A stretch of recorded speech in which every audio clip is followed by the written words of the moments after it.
Welcome to the LawyerFair.co.uk Daily Podcast. LawyerFair helps businesses find the right lawyer at the fairest price. But on this podcast, we just chew the fat with some great guests. So here we are again. Welcome to the LawyerFair Daily Podcast. It's Andrew Weaver, CEO of LawyerFair.co.uk. And when we go to networking events, as all of us do, those that are listening and myself and my guest, you meet various people and you come away with various impressions. But I have to say, I met this guy and he said, I'm starting a brewery. I am launching a brewery. Now, as a gentle beer drinker, my ears perked up and I wanted to find out a huge amount more. And Hugo Moreno has very kindly joined us. Welcome, Hugo.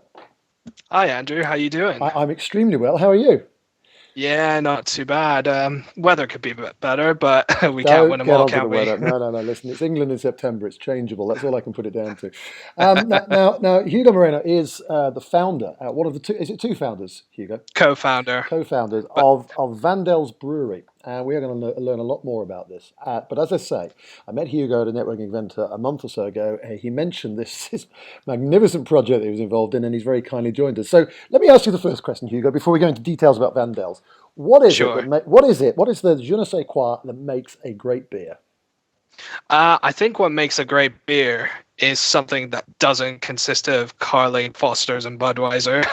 And what I mean by that is, in the case of, I'm a very passionate drinker when it comes to craft beer. I love craft beer, and craft beer consists of three types of ingredients, or four technically speaking, and that is malt, barley, hops, water, and yeast. And those four all mixed together, to me, is the perfect ingredient of a good beer. Otherwise, other beers just consist of very light amounts of malt, being the wheat as it is, and just very little hops into it, and the rest is just all water. Hence why all those other beers just taste very watery for what it is. I've got it. Now, I'm not a great connoisseur, but what is it that, I mean, there are so many different craft beers, hundreds, and there are some people who are massively into it all. I'm not quite as into all that, so I don't quite understand the subtleties, really, about the differences between the various beers. What makes those differences happen? Sure. So the differences with beers is that when people look at beer, they think of this frosty, golden lager. That comes to your head as well, and to mine as well, because that's what we know beer for. But people at a young age of, 18, maybe a bit younger, when they start to get an idea of how to drink, they sort of go straight to the very foundations of lager, and they sort of stick with it. But as they progress on, they start to realize that there's much more in the world of beer than there was before. So we're talking about lagers, pale ales, IPAs, stouts, porters, all the different shades of beer, basically. And those beers, for me, the break factor for beer was stouts. And stouts has a very mixed reputation, because when people look at black beer, they think of Guinness. They're very afraid. They're not sure what to do, and they just think, nah, it's just not for me. With the stouts that we make, we try to mix it up a bit. So we have a bit of a sweet stout, or a bit of a bittersweet stout. It's because it gets people into it, and it gives people an idea that, look, not every stout tastes like this, and this is what we can offer. And yeah, that the scale's massive for what you can do with the science on beer. It is insane. I remember, I think I saw one guy, and don't get me wrong, this doesn't work all the time, but I remember seeing one guy doing something with pine cones to ferment in his beer. And I mean, sometimes it works, sometimes it doesn't, but it all comes down to the science of it, really. Yeah. Well, listen, we've only got a 10-minute daily podcast, so we can't go into that. And you're not going to give me, it's like the Coca-Cola recipe, you're not going to give me the secret behind Vandells Brew, I'm sure. So listen, the next leading question is, what on earth led you to set up a brewery? Me and my business partner, Jazz, who's not here today, but he's off doing other business with Vandells. We both wanted to start this because the concept of Vandells is that we both been traveling to different places all of our lives, and we've had key moments where beer was like, my God, this is fantastic, in this country. Yeah. And we always wanted to bring that back to home somehow. So we were home brewers by heart beforehand as well. And then other foundations came along like Ubrew, which gave options for people to brew under their home for them to take it to the next level. And we thought, dude, we could do this. Let's do something you and I enjoy. And that's how it all started. And that's why we want to bring sort of the best of countries beers influenced into Vandells. Well, I like the phrase when you said there are key moments. I was about to kind of fill in the words for you there, because there have been key moments in my life where beer has played a big role, but it hasn't led me to launch a brewery. But clearly, in fact, it sometimes led me not to stand up straight, but that's another story. But clearly you guys, already interested in it and took it a step further. So just give us a little bit of backstory to how long you've been going. I mean, any challenges you've faced in what I guess is quite a short journey so far? Well, we were home brewers before, so I've been a home brewer for about a year and a bit, but July is when we started up Vandells, and that's when we just sort of started kicking off with everything else. From what I've been learning a lot in this process, and we're facing some challenges in terms of aspects to do with production, a lot of supply and demand, because we don't have a huge tank brewery at the moment, and we're working with the best carts that we've got. So what do you? I mean, sorry, Hugo, just to get, because I'm fascinated. What do you do? How do you set up a brewery? I mean, do you take some space and get a big barrel and start throwing things into it? I mean, what do you physically do?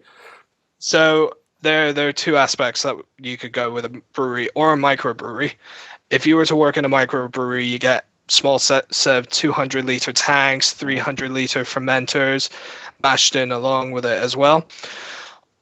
But if you're looking at a huge scale operation, the same formula for what I've just said, except on a bigger scale. So we're talking hectoliters of an amount, because at the end of the day, it's all the same routine. Even with home brewing, it's still the same setup. It's just how big of a scale can you go? And right now we're on a smaller scale, so that's where we are at the moment. But we would love to step that up sometime in the next year. Well, sure. You've only been going a couple of months. So you've taken some space. Where are you based? We're based in Bermondsey under the House of Ubrew. Oh, right. Okay, brilliant. And so you mentioned that production is a challenge. Is that a challenge in the setup or in the way that you scale it? How do you view that as a challenge? I think it's a bit of a challenge, only because of what we've been given, because they have the max that they go is to 100 liters, and in this kind of house, which honestly Uber has been great to us. There's nothing bad to say about that. It's just at the same time there's a lot of people coming in and out for them to use equipment, reuse everything else. So it's the perfect term for gypsy brewing or contract brewing. That's where we stand at the moment. So yeah, that is the gist of where we are, because contract brewing is not always the best thing to go along, because at the end of the day we want a house of our own to brew off. No, I understand. And that's Ubrew, UBREW, is it? UBREW, yes. Got it. Yeah, no, I have heard of them before. And so, okay, and now you've got an event, actually. You've got a beer tasting, which sadly for any one of the people listening and interested has now sold out. So that's great news for you guys, and that's in October. Yes, that's correct. It's on October 10th. However, if people are interested to keep up with Vandells and see how we go along with our journey, they can find us on Facebook, Twitter, or they can contact me through the following email. That's cheers@vandellsbrewery.com.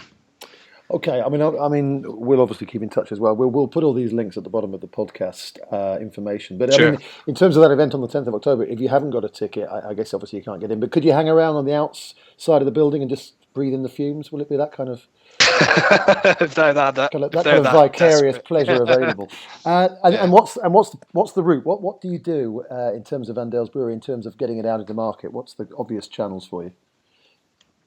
In terms of distributing our beer. Yeah. Okay, yeah. So for us at the moment, because we're local and based in Islington, we want to give it out to restaurants, pubs, very B2B style business at the moment, and we're not distributing to all over the channels at the moment, but we plan to.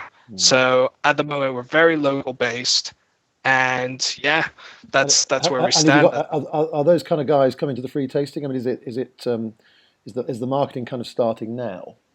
Yeah, so everything's kicking off, so to say, because we have some of the people that we've spoken to and with like restaurants and pubs coming down to this event to come and speak with us and just try a sample and see if there's anything we can discuss in future. Well, I think it's brilliant, mate. I mean, someone who says I'm going to start a set up a brewery and goes and does it. I wish you all the best of luck. And clearly, is it like wine tasting at these kind of beer tasting things? Do you only take a little tiny sip? It's not, you don't end up getting too merry, or do you actually go hell for leather and have a great night? I mean, it'd be fantastic if we could give out the full thing. But we've got sample sizes for people to try out. If somebody said, "Oh, I really like this. I would like to have another glass of it," sure, we're not going to argue with that. It shows that they like the beer. But yeah, that's essentially is the same as wine tasting, just a little sip by sip. Cool. All right. Well, I wish Vandells Brewery all the very best of luck. Hugo, thanks for joining us. We will be following your journey very closely. Cheers, Andrew. Take Thanks, care. Hugo. That was the LawyerFair Daily Podcast. There will be more tomorrow. Thanks for listening. Thanks for listening to the LawyerFair.co.uk Daily Podcast. If you'd like to listen to more, why not subscribe and download each episode via iTunes or visit us on the LawyerFair.co.uk website.